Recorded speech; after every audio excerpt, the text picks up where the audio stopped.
Appeal নিষ্পত্তির চতুর্থ দিনে প্রার্থিতা ফিরে পেয়েছেন ৫৩ জন। বাতিল হয়েছে ১৭ জনের। এর মধ্যে আছেন যশোর ৪-এর বিএনপি প্রার্থী। এদিকে সিইসির সাথে বৈঠকের পর বিএনপি জামায়াতের বিরুদ্ধে আচরণবিধি লঙ্ঘনের অভিযোগ আনে। রিটার্নিং কর্মকর্তার সিদ্ধান্তের বিরুদ্ধে মনোনয়ন ফিরে পেতে ইসিতে আপিল আবেদন করেন মোট ৬৫৪ জন। কি বুঝলেন ভাই? অনলি যেটাই চাই। আপিল নিষ্পত্তির চতুর্থ দিনে শুনানি হয় ৭০টি আবেদনের। এর মধ্যে প্রার্থিতা ফিরে পান ৫৩ জন আর বাতিল হয় ১৭ জনের। প্রার্থিতা ফিরে পেয়েছেন ঢাকা ২ আসনে জামায়াতের প্রার্থী আব্দুল হক সহ জাতীয় পার্টির ৪ জন প্রার্থী।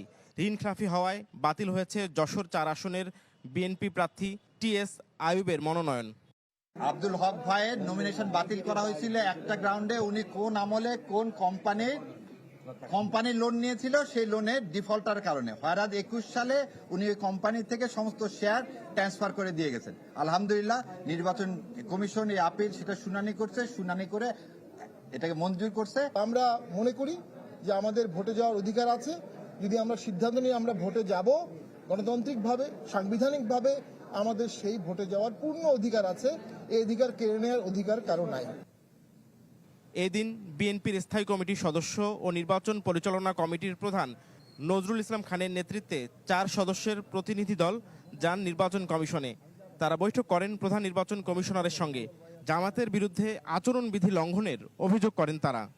আমরা দেখেছি যে একটি বিশেষ রাজনৈতিক দল তারা আমাদের ভোটারদের কাছে বিভিন্ন এলাকায় সারা দেশেই প্রায় তারা তাদের ভোটার আইডি কার্ড, তাদের এনআইডি কার্ড, তাদের মোবাইল নাম্বার এগুলো সংগ্রহ করছে।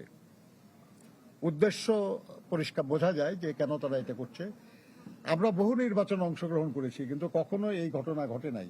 এটা নির্বাচনে ভুয়া ভোটার তৈরি করে তাদেরকে দিয়ে ভোট দেওয়ার চেষ্টা করার একটা ব্যাপার আছে, এবং তাদের বিকাশ নম্বর নেওয়ার অর্থ হলো যে কিছু অর্থকরী লেনদেনেরও সম্ভাবনা আমরা দেখছি। এ পর্যন্ত শুনানি হয়েছে ২৮০ জনের। ১৮ জানুয়ারি পর্যন্ত চলবে আপিল শুনানি। এখনও বাকি আছে ৩৬৫ জন প্রার্থীর শুনানি। নাফিউল ইসলাম লিংকন, চ্যানেল 24, ঢাকা।